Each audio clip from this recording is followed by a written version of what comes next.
Hello, everybody. Welcome to Appreciating Poetry. I am your host, Dr. Kelly. These days, we're climbing the ladder of meaningfulness, of meaning, of significance. Uh, the bottom rung is sound. Sound by itself doesn't make any sense, but sound by itself can be very evocative. It can call forth various feelings, various associations. Uh, and I think it's important to understand that, or it's helpful to know that poetry originated in song. So when we think about the oldest poems we know of from thousands of years ago, they were songs. Now, I'm sure that there were songs before words were written down, before the invention of writing, which was several thousand years ago. There were definitely songs. Um, and it's sort of interesting to think about the fact that we wrote down words a long time before we wrote down music, and a super long time before we were ever able to record music. So the most ancient songs we know, we lost the music to them a long time ago. However, we have some poems that were originally sung with melody and probably instrumental accompaniment and so forth. But the musical part of them got lost a long time ago. And a long time ago, people discovered after the invention of writing that you can write out a poem.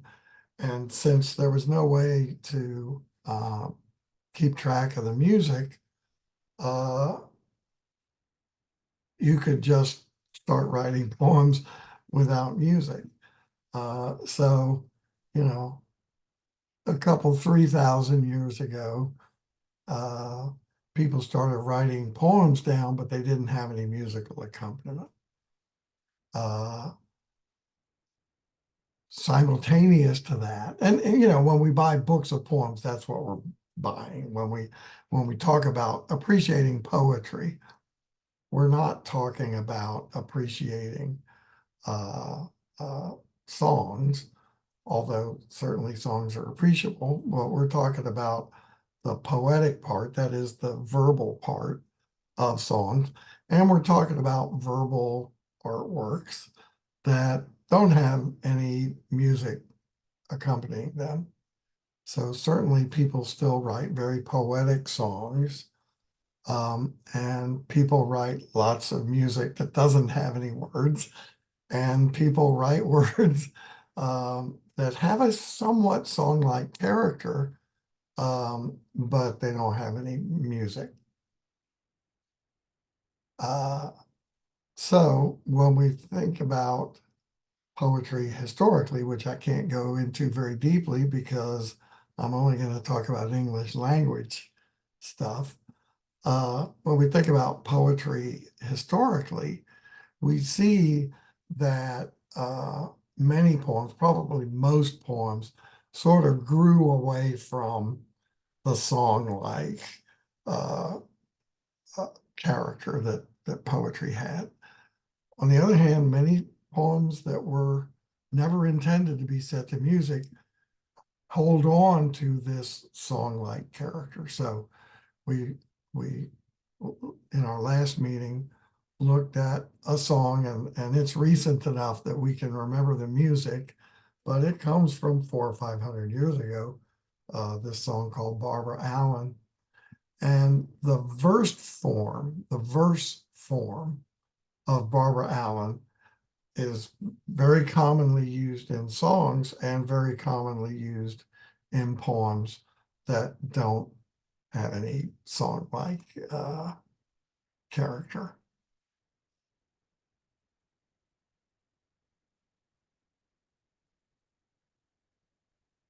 I just had an audience member enter. That's wonderful. If you would like to interrupt me with a question, just open your mic and ask, okay?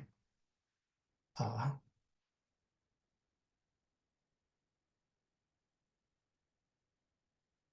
okay, so the next couple of poems we're looking at have the song structure of Barbara Allen and thousands of other songs, but they were never intended to be set to music. Nevertheless, I think it's interesting to look at the song structure and also to consider some other devices of sound. So when I say song structure, we have what's called accentual verse. You know that English has very strongly stressed syllables in it. And the way this poem handles the syllables or handles the stresses is that you have a line with 8 syllables with alternating stress. So, doesn't have any stress on it, but slumb has a strong stress. So, slumber did my spirit seal. So, or spirit seal. So, 4 stresses, slumber, did, spirit, seal. 4 stresses in 8 syllables. The second line has 3 stresses in 6 syllables. I had no human fears. And so this ballad stanza form. So you've got the 8 syllable line with 4 stresses in it that rhymes with another 8 syllable line with 4 stresses in it. So a slumber did my spirit seal rhymes with, has the same ending sound as this 8 syllable line, which also has 4 stresses in it. So 4 stresses that has a ending sound, a rhyme, 4 syllables, 4 stresses, 3 stresses, 4 stresses, 3 stresses, and the 4 stress line rhymes with another 4 stress line, and the 3 stress line rhymes with another 3 stress line. Now notice, sound doesn't mean anything, but it can have certain kind of psychological, historical, conventional associations. So these ballads, they came from common people. They didn't come from dukes and kings and queens and rich people. They came from, well, 300 years ago, most of the world was farmers, and that's where these ballads come from. But this poem is in modern times. It's published right around 1800, 1799, I think it is. Now, I know that sounds like a long time ago. However, lots of the aspects of modern life were in existence when this poem was written. This is a modern poem, even though it was composed at the very end or the of the 18th century or the very beginning of the 19th century. So back then, obviously, there were printing presses and they were publishing books, mass producing books that people bought in stores. There were steam engines out there. There weren't railroads yet, but they're not far off. So my point is, this is a modern poem that employs the conventions of poetry that's much, much older, that still held on to the relation of words and music. Okay, so we looked at rhythm, yada, yada, yada, yada, yada, yada, yada. And we looked at rhyme, seal rhymes with feel, fears rhymes with years. All of these are devices of sound, and they're not meaningful in themselves other than they have this song-like character. Now we can also look at a little more sort of incidental devices of sound. So this first line, a slumber did my spirit seal, has a repeated consonant sound at the beginning of uh, 3 of its 8 syllables. So 3 out of 8, that's quite a few words, all of which start with the S sound. Now,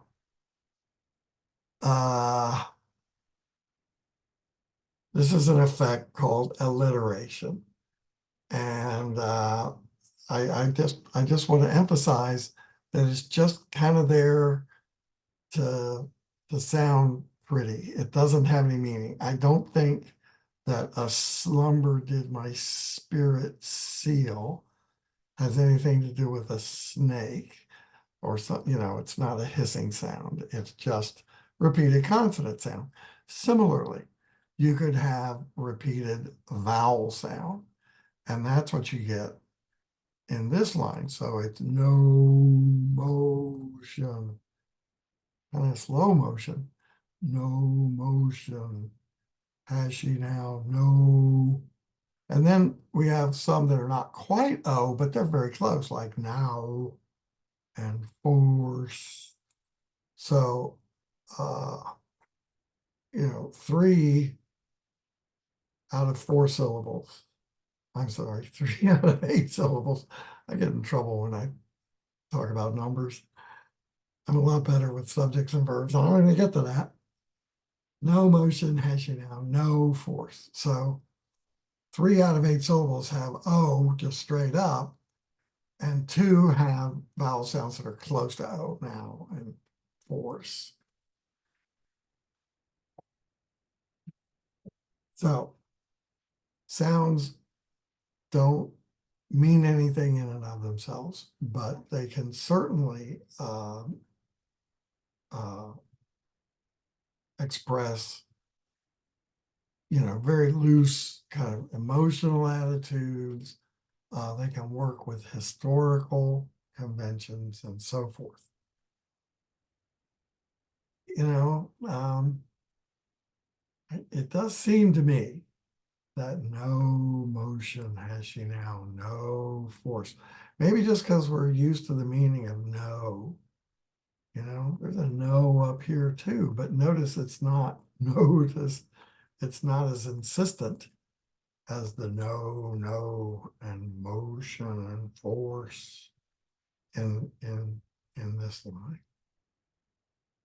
Okay, so we move up a notch, one rung up the ladder to individual words.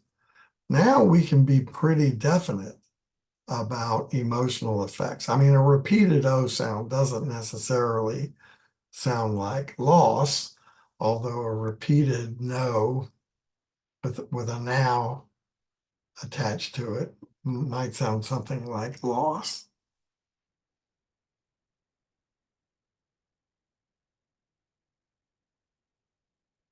So if we move up to words, I think it's useful to just notice the words that are maybe a little bit unusual. Slumber. Slumber means sleep, but why not just say sleep?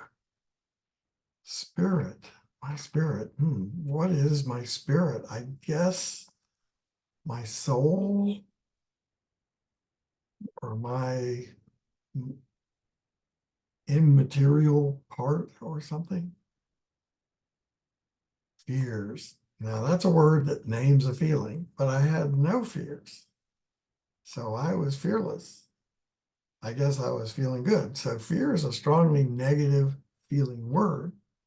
And if I put no in front of it, that obviously negates that strong negative feeling. I don't want to feel fear. And in the past, at some point, I had no fears. Now, I had no human fears, and that's going to be peculiar.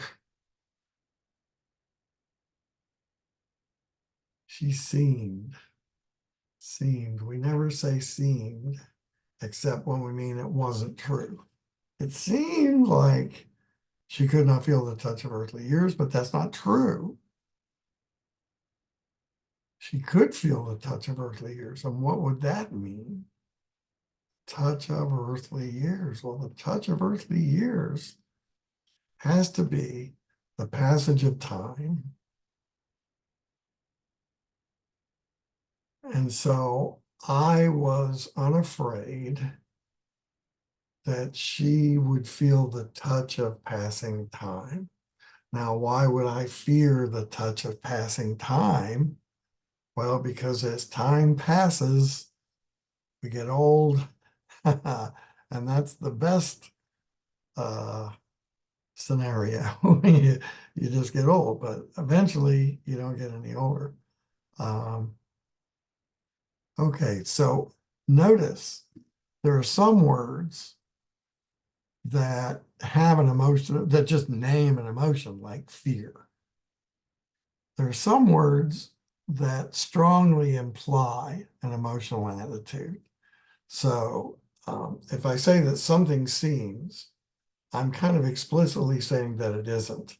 So it's sort of uh, uh, suggesting that something looked one way, but in reality it was it was something different. You know? Okay. So spirit, very enigmatic word. I really want to focus on this word slumber. It means sleep, but no two words mean exactly the same thing. At least on an emotional level, they're going to have two different meanings. And I would say that sleep is just a very ordinary, everyday word. All vertebrates, I imagine, well, all mammals anyway, have to sleep. Slumber has a different feeling surrounding it from the more uh, emotionally neutral word sleep. Slumber, to me, uh, has feelings associated with childhood. Now, when I talk about the feelings associated with the word, I come into a problem because no one would ever say to me, the word fear feels like confidence. The word fear to me has something to do with bravery. Nobody could say that. And logically, nobody can really say that seemed and is or was are exactly equal. Now, slumber and sleep, I don't know any dictionary difference between those two. It seems to me that the difference is in the emotional baggage that those two different words carry. Sleep doesn't carry all that much emotional baggage, it seems to me. Slumber carries more, and so what is this emotional aura that the word slumber has around it? Now, the problem is that different people are going to detect it differently. But I want to focus on this problem, and this is a problem that we're going to come up against again and again, and that is I'm inviting you, my dear audience, to uh, learn more about how poetry works so that you can appreciate, that is, recognize, experience the value that poetry has with it. And so I don't want to sit here and tell you what this poem or this part of a poem means to me. It means a lot to me, but I don't think you need to care very much about that. Um, a very important matter, I think, to understand in life in general is that value is in things. We may detect the value in a thing. We may evaluate a thing. We may respond to the value of a thing.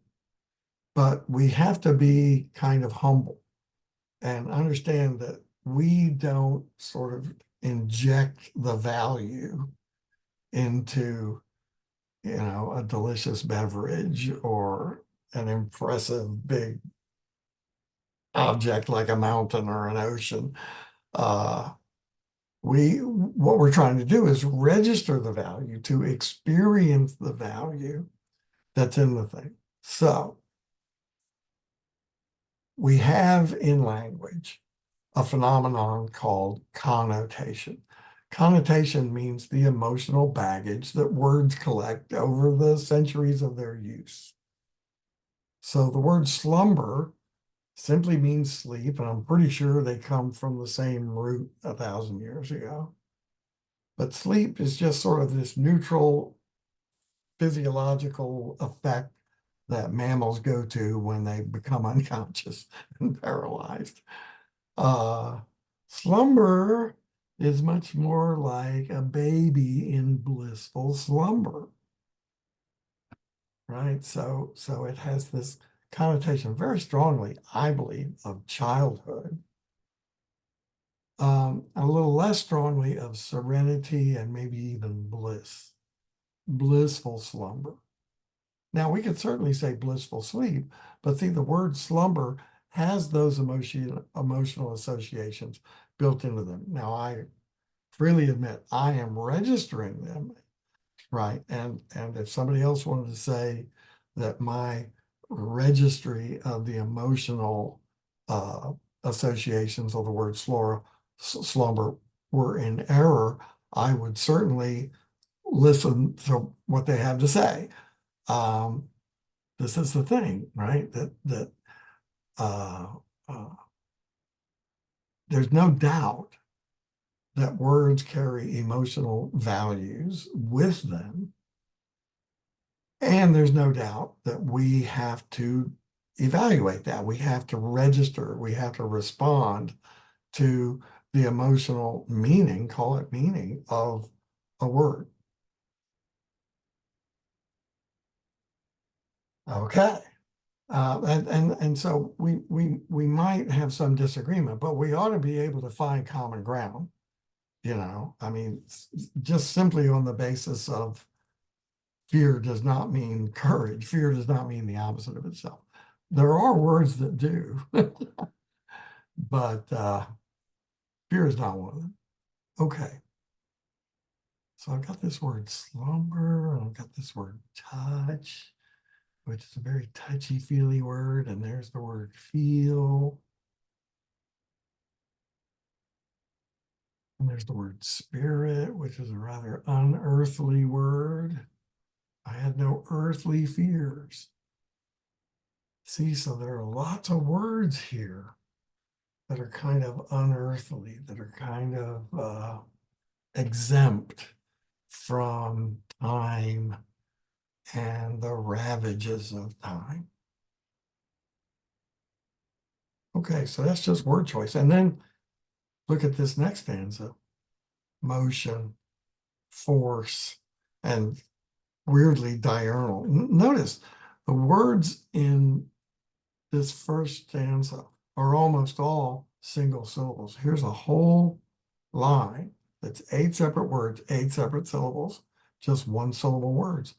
There are a couple, but only 4, I think, that I see 2 syllable words: slumber, spirit, human, and earthly. So the word choices are very down to earth.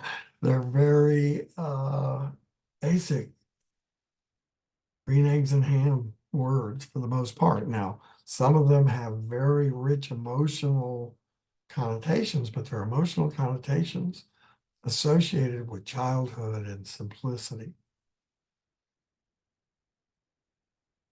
These words in the second stanza: motion, force, here's or sees, rolled around in Earth's diurnal course. So you got to go look up diurnal. I mean, I had to. That's not a word I use every day. And it means on a daily basis. So Earth's on a daily basis course. Well, the Earth rotates on its axis. People didn't know that until like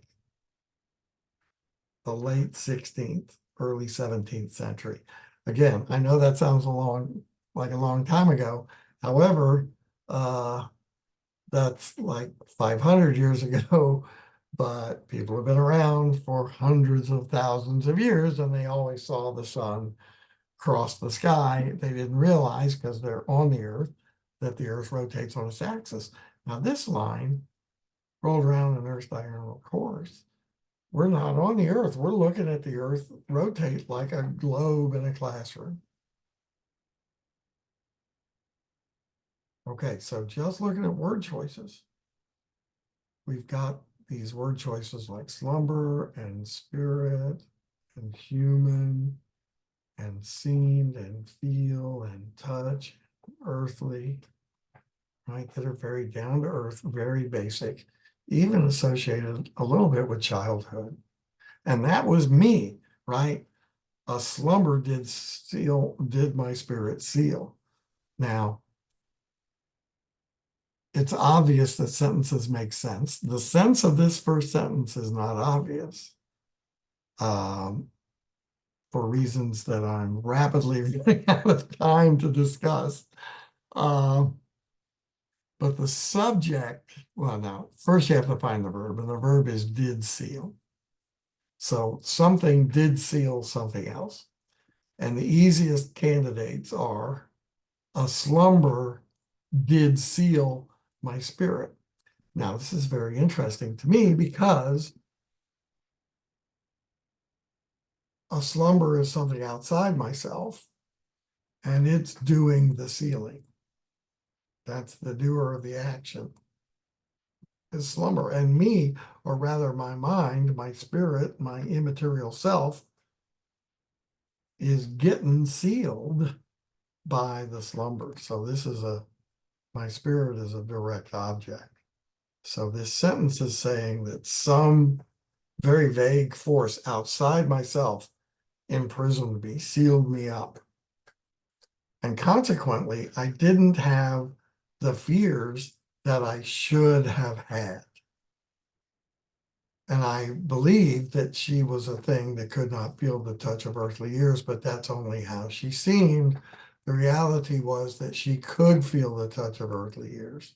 So with earthly years, suddenly a sort of unreal outlook switches dramatically to realism. Yeah, everybody feels earthly years. And we got this blank space, and then we've got no motion has she now, no force. It's the language of physics, not the language of fuzzy plush toys. It's the language of physics. And hearing and seeing, that's the organs of observation. That's not feeling in an emotional sense. That's observing like a scientist. And what do scientists tell us? They tell us that the earth is turning, and now she is turning with the earth. Her only motion is the earth's motion. She doesn't have any uh, agency. She doesn't do things for herself. And she's rolled around in Earth's diurnal course with rocks and stones and trees. And that's a very strange phrase, rocks and stones and trees. So I went to the dictionary and looked up the difference between rocks and stones, and rocks are bigger than stones. They're the same thing, right? They're mineral units, but stones are usually of manageable size. So the biggest stones will be the stones that go into a stone wall. Obviously, there are precious stones, diamonds, rubies, emeralds. So stones and rocks are the same thing. It's just one is bigger than the other. And then there's trees, which are living things, but we don't ascribe much consciousness to trees. We don't ascribe motion and force to trees the way we do to bugs and mammals and birds.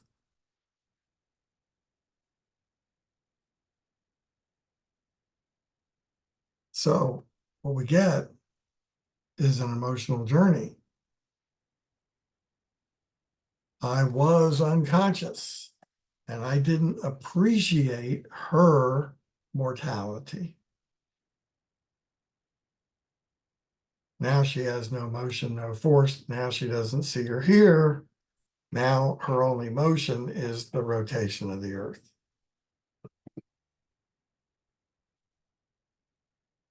And so he never does get to see her as the earthly human that she was.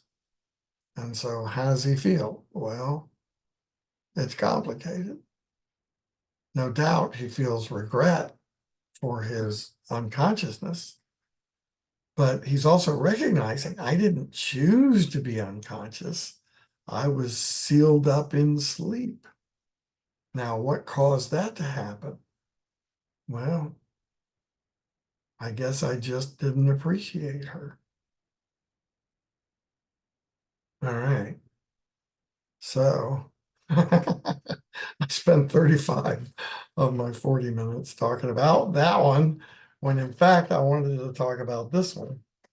So we talked about sound. Doesn't mean anything by itself, but it has certain emotional associations. Similarly, individual words don't mean anything by themselves, but they often have emotional associations. Sentences make sense, and poetry sometimes stirs the sentence up in unsettling ways. But in at least one case, we can say that there is a significance to it because I'm not in control. The subject, the doer of the action, is slumber. I'm the object, spirit. Okay.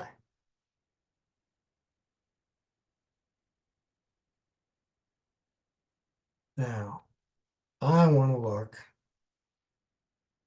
at just this stanza, and that's all the time I'm going to have for.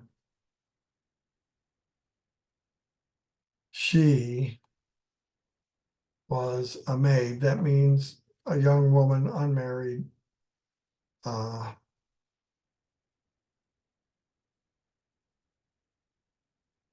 yeah, that's what that means.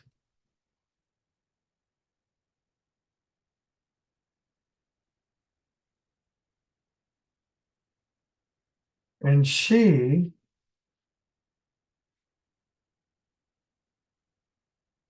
was, in the past tense,